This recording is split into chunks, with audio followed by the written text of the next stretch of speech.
welcome to a spoiler-less episode of Scribble Kibble, a show all about animation and how it's made. This episode is brought to you by you. Yes, you're the greatest. You're the greatest. And Wander Over Yonder is probably the cartoon with the highest quality animation on TV right now. Or was, I suppose, since it's over, and I'm so sad. I'm so sad. The animation is a love song to the 80s with that era's bizarre color choices, black lines, and minimalist design, but with all of the power of modern digital animation software. And the writing is so snappy, so clever, so funny, and on occasion shocking and intense. I'll admit I cried once. It was an episode about Sylvia.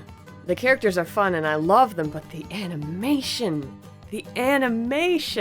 The people making Wander Over Yonder really understand how animation can put zing into a joke in a way no other art form can. There's one episode where the main characters spend 15 minutes trapped in a blank white space where they can do anything, and it's a real treat to watch the animators go crazy with it. The production studio Mercury Filmworks uses Toon Boom Harmony to make Wander Over Yonder. This newest version of Toon Boom has a special engine for dealing with puppets. If you've seen The Lion Guard, Disney's spin-off Lion King TV series, it also uses this Toon Boom Harmony technique. But with Wander Over Yonder, instead of doing what you would normally do with an animation puppet, which is position the different static pieces, the studio takes the hand-drawn pose sent to them and liquefies the puppet pieces, molding them to the shape of the storyboard drawing. It's 2D sculpting. If you've seen the show, everything is very droopy and smooth. There are not very many hard edges or sharp points. While the show uses puppets, it's not really much of a puppet show, since the artists redraw the puppets constantly to fit the storyboards they're given, rather than reusing a puppet that already exists. Efficiency is not the idea here. Really fun, energetic animation is.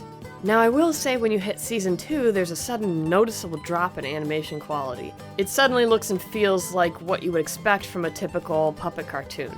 As Season 2 progresses, it gets markedly better and catches up quality-wise after a few episodes, but it still feels different from what they had going on in Season 1. The characters look exactly the same, but they move differently. I'm not sure what caused the change: budget cuts, time cuts, changes in workflow, switching production studios. It could be any number of things. It's actually not that uncommon for animation styles to change between seasons. We're lucky because some of the animation notes for Wander Over Yonder are floating around the internet. This sort of reference sheet, or show bible, some people call it, is really useful when you're trying to learn about animation. I greatly appreciate that Wander Over Yonder has its own animation mechanic, which they call the lava lamp or the lava theory. Gravity acts on the characters as if they were full of water, especially Sylvia. Her snout is always flopping around. Some of the highlights here are the rules of appeal for each character that show how to draw them so they look their best, and the fact that when you draw Lord Hater, you're supposed to start with the emotion, not the construction lines, which are those circles and lines you see in most artists' rough sketches. And that explains why he has the most spontaneous, exaggerated posing out of any of the other characters. I'll link the animation sheets below if you want to look at them, and on that note, I've got just one last thing to say. Animation is so hard! People who do this for a living deserve more credit and respect!